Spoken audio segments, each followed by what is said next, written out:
Hello everyone! Welcome to the first promised one-shot based on your most liked comments. It's the community post I put up like a month ago. I'm finally getting to it, so don't worry, the others are coming. Eventually. As always, special thanks to my lovely patrons and all of you who still watch my videos. Don't forget to subscribe to not miss any future upload, and let's get into it, shall we? The words they exchanged 2 days ago still resonated through Noel's head, stealing his calm and preventing him from sleeping properly.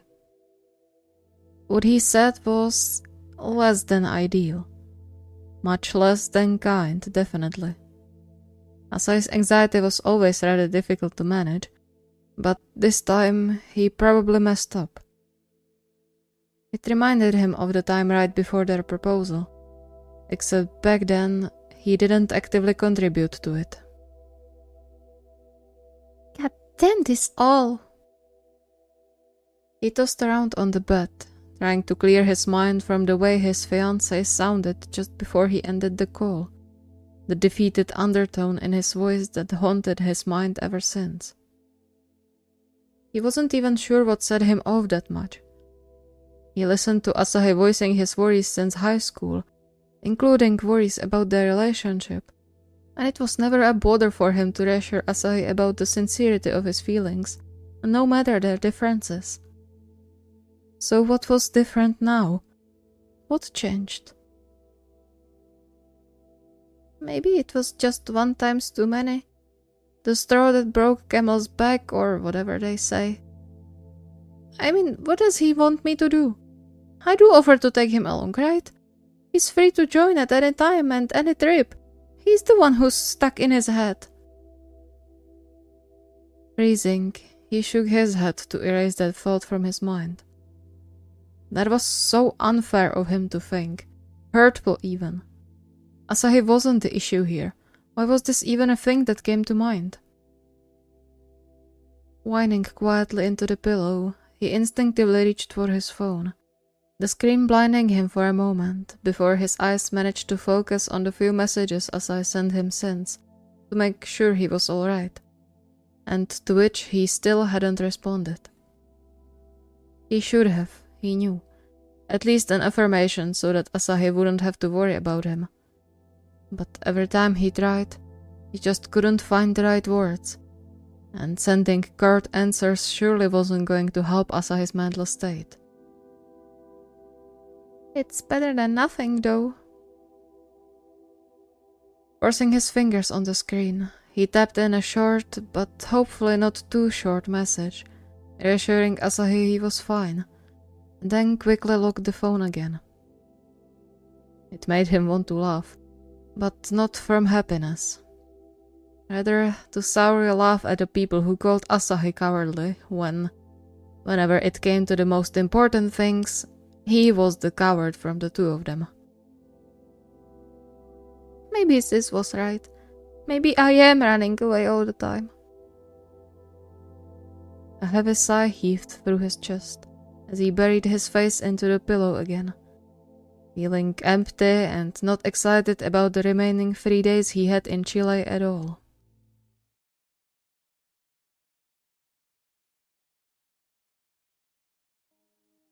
The relief he felt when the new message from Noya came through was enough to make Asahi's eyes burn. Still having the last time he didn't check on Noya vividly in his mind, he forced through the anxiety gripping every fiber of his being to send at least 1 message per day, just to make sure everything was alright. The last 2 days were worse than torture, but at least now he knew his fiancée was alive and well. His response was stark, suggesting Noya was still upset with him, but that didn't matter right now. He could deal with Noya being upset with him, as much as it hurt. It wasn't the first time, and, considering their differences, not the last either. Letting out a soft sigh, he squeezed the ring Noya left with him in his hand, kissing the 2 thunderbolts before he pressed it against his heart. It's fine.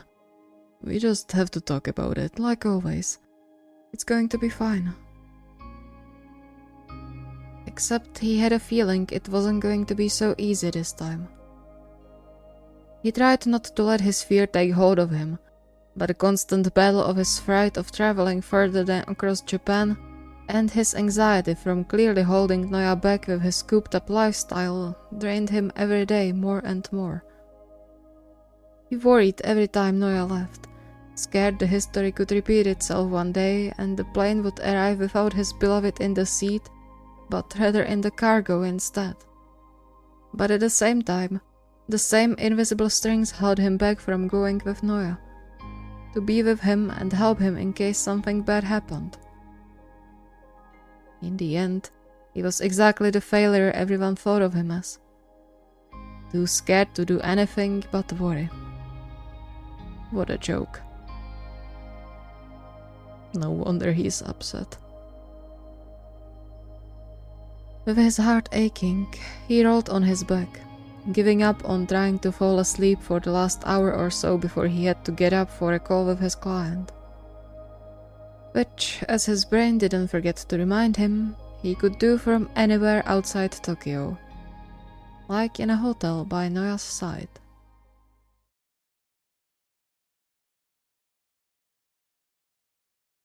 If it wasn't for the messages he kept sending, he would probably forget all about the passing time. The last 3 days of Noya's trip went by, and he still hadn't gotten an answer whether he should come pick him up from the airport or not. Past experience said yes, under any circumstances, but just imagining the disappointed look he could get and the awkward, silent ride home clutched his chest in an iron grip, restricting his breathing and speeding up his heartbeat. Maybe I should just call him instead of writing a message. It's harder to ignore a call than a text, right? Well, not really, but still. He hypnotized the screen of his phone for a while, but every time he moved to pick it up and call, his hand froze in place, much to his frustration. You damn coward. He then jumped, accidentally knocking the phone on the floor when the doorbell rang loudly into the silence. Confused since he wasn't expecting anyone, he got up and rushed to the door, only to stagger when he spotted Noya standing on the doorstep, his backpack leaned against the wall. Hi. Surprised? Hi,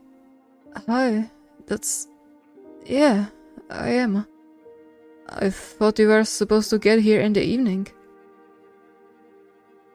He couldn't remember it wrong, right? He made absolutely sure he knew when the plane was supposed to land this time. He knew it was going to take about 20 minutes for everyone to board off and get their luggage. He should have had enough time. And yet, somehow, he managed to mess it up again. No wonder Noya was upset. No wonder they didn't fit together.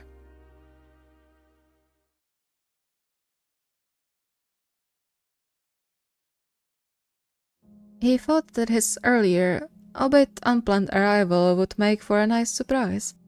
Maybe suggest he did want to be with Asahi even though the other men probably thought he didn't after their last exchange. But watching Asahi now, looking like a deer in headlights, frozen and confused, Noya wondered if he perhaps should have sent a message beforehand. Is everything okay? I don't understand. I remembered the flight this time, I swear. I didn't forget. I looked it up in the morning and... Wait, slow down. I got a chance to fly earlier because there were some issues with the plane. But it was a mess, so I didn't get to text you. And I thought it might be a nice surprise too. He smiled, hoping it didn't look as nervous as he felt. Can I come in? Oh, yeah, sure. Sorry. He stepped aside, his hand clenched on the door handle. and Noya's nervousness only spiked when he felt Asahi flinch away from where their hands brushed. He looked nervous, scared even, and Noya's heart ached. Seems like I messed up more than I thought. Asahi, let's talk. About that before. Asahi flinched, avoiding his gaze as he walked past him to the living room. Is there something to talk about? You said it yourself. You've been telling me the same thing over and over, and it's still useless. That's not what I meant. He bit hard on his lip, trying to find any crack in the more than familiar protective wall Asahi just put between them. I just don't understand what I'm doing wrong, so I can do it differently. You aren't doing anything wrong. I am wrong. Asahi, stop with this. I'm telling you. I know, okay? I know you keep telling me. Startled by the sudden increase of volume, Noel fought with the urge to step back, an apology already resting on his tongue. But the way Asahi's otherwise so calm face twisted now wasn't anger, far from it, and it made things so much worse. I know it's tiring to always have to repeat it. I know it's bothersome. I know, I can't change it. I'm trying, but it never works. It always makes you mad because you have to repeat yourself and I can't do anything against it. Tears glistened in his eyes, his voice trembling more and more with every word. Helpless and desperate to keep everything from crumbling at an alarming pace, Noel instinctively went to hold Asahi's hand, only to make Asahi back away from him. It's not making me mad. Please, I'm not trying to throw your anxiety in your face, I swear. I didn't mean to snap at you. Let's talk. Maybe we can... He tried to reach for Asahi again, but only got his hand smacked away, the look in Asahi's eyes reminding him of a hunted animal. No, I can't. Asahi, wait! He flinched when the door shut in his face, but even the loud bang wasn't enough to drown out the strangled sob coming from behind the door, nor the dull thud against it. It all felt like a nightmare, one where he couldn't but watch helplessly as his most loved person crumbled right in front of him. He knelt down with his head against the wood, hoping to be closer to Asahi at least this way. Asahi. I can't. I'm sorry. I can't do anything. I'm sorry. Hey, shh. It's okay. Just take a deep breath. I promise it's fine. It's not. Nothing is fine. I'm not the person you think I am. I'll never be. I'll always hold you back. Always upset you. You don't upset me, Asahi. I'm so sorry. I didn't mean to snap at you like that. It's all my fault, I know. I have no right to push you so much when I know it's hurting you. Every sniffle coming through the door broke his heart a little more. His hands trembled now too, the desperate urge to claw the door open with his nails if he had to, just so he could get to his beloved and hug him growing on strength. Just say you chose wrong. And I'm scared of nothing and ruining your happiness. Scared of nothing. He did say those words before, didn't he? Multiple times, actually. But no fear was truly baseless. There was always something that caused it. And yet, he didn't pay attention, dismissed it as just part of Asahi's personality. How stupid was he? You don't. You are my happiness. Please open the door. We can talk. You can tell me everything that's scaring you so much and I'll listen, I swear. Just please talk to me. Muffled, soft sniffle broke his heart into pieces.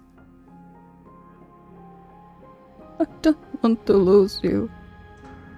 You won't. I'm not going away here, I promise.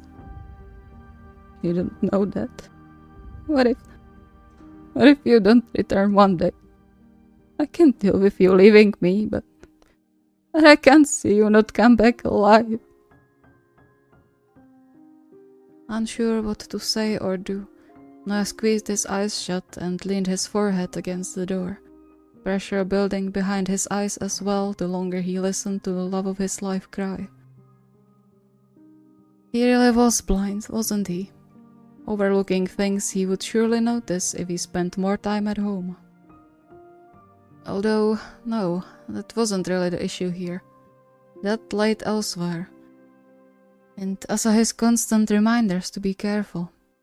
In the evenings spent researching the destination for all possible dangers. In the way he always looked so relieved when they met again at the airport, and the tension whenever Noya told him he was heading out again. He thought it was loneliness acting up, and in a way it definitely was.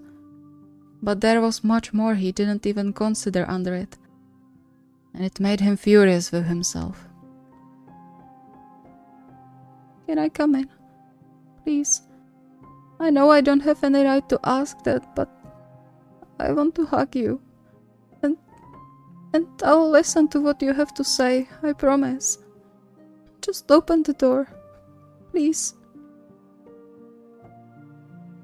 He waited without motion, his heart sinking deeper with every passing second that Asahi stayed silent. As if the world stopped as well, leaving him grasping for strengths that maybe weren't even there. But he refused to give up. No matter how much he messed up, he wasn't going to give up unless Asahi told him there were no second chances. Then, the most blessed sound of the lock clicking jerked him out of the stupor, his heart speeding up when the door finally cracked open. He resisted the urge to barge through and throw himself around Asahi's neck, and instead carefully crawled over the threshold into Asahi's workshop. Speaking of, the man himself was now curled on the floor to the side, his cheeks still wet and eyes red, the sight making Noya tear up as well. Can I hug you? A painfully silent moment went by before Asahi gave a tiny nod, and then nothing could stop Noya from squeezing his fiancée in his arms. Although, as per usual, it was him who was getting squished, but he had absolutely no mind to complain about the arms now wrapped around him. I'm sorry. No, don't. You have nothing to be sorry for. I should have listened. I should have paid more attention. He pulled away a little, just to cup Asahi's face in his palms without breaking the hug. Yeah, never leave you just because you get anxious. I've been clear about loving you, but I shouldn't have snapped at you for needing reassurance.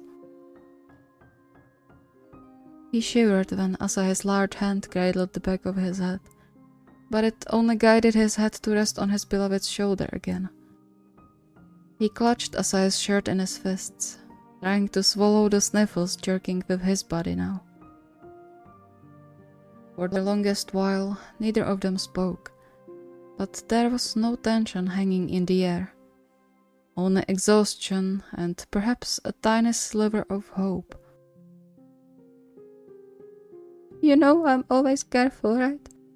I know I do some stupid or crazy stuff sometimes, but I don't have a death wish. Not when you are waiting for me here. The grip around him tightened, coinciding with Asahi taking a sharp yet strangled inhale. Nothing is really safe. I know. I've seen it, and it scares me that it could happen again. Again. He looked up, his heart aching when Asahi looked away. His eyes glossed over again. And so he reached up to cup his cheek, confused, pained, and really worried now. What happened? Numerous possible scenarios flashed through his mind, but none seemed plausible. However, above all that rose a new feeling. Disappointment with himself for knowing nothing about his closest person. He continued to caress Asahi's cheek, forcing himself to be patient. Then Asahi sniffed and pressed his lips together, his voice trembling when he spoke. They returned without her. She promised she'll be back in a few days, but never did. She promised, but it never happened. Who was it? Your friend? A sorrowful smile tucked in the corner of Asahi's lips. The best I ever had. And then she was gone. Just because our parents took her along when she wasn't supposed to be. She's gone. Noel's mind raced to make sense of what Asahi just said.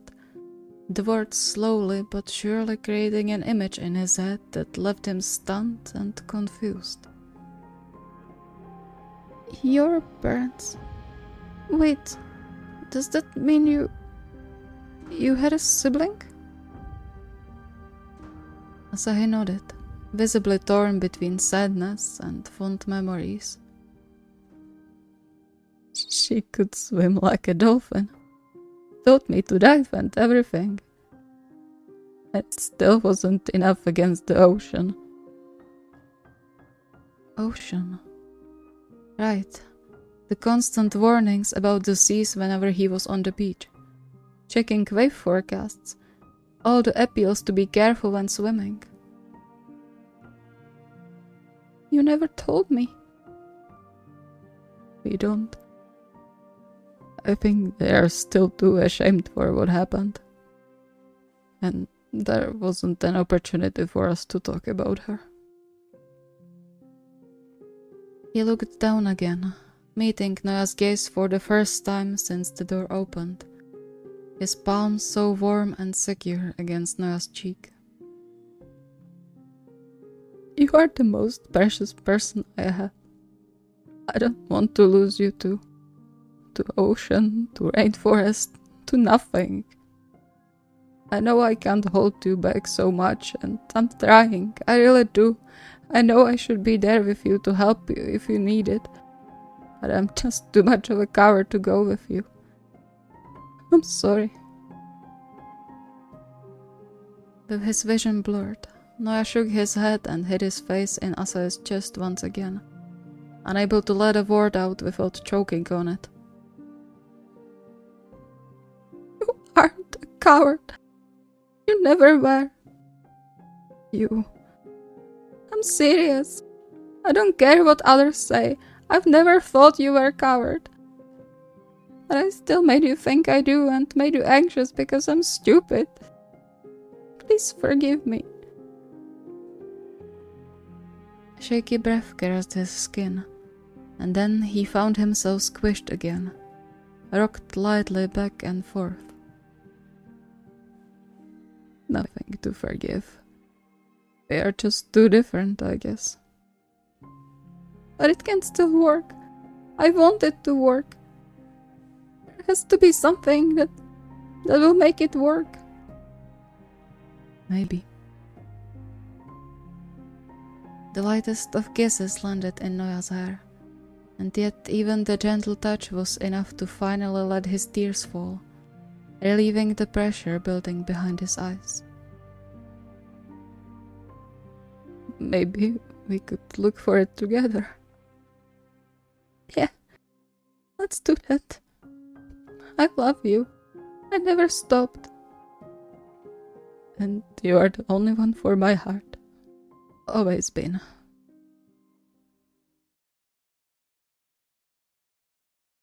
Thank you so much for watching. I hope you enjoyed. So yeah, I bended every plotline, storyline, canon, non-canon in this, but I'm quite happy with how it tied to the story. I did take some shortcuts, let's say, but yeah, I'm happy with how this one turned out. Others are coming, I promise. It might take a little while, but they will come. If you have any requests or ideas, the request form is linked in the video description. See you next time!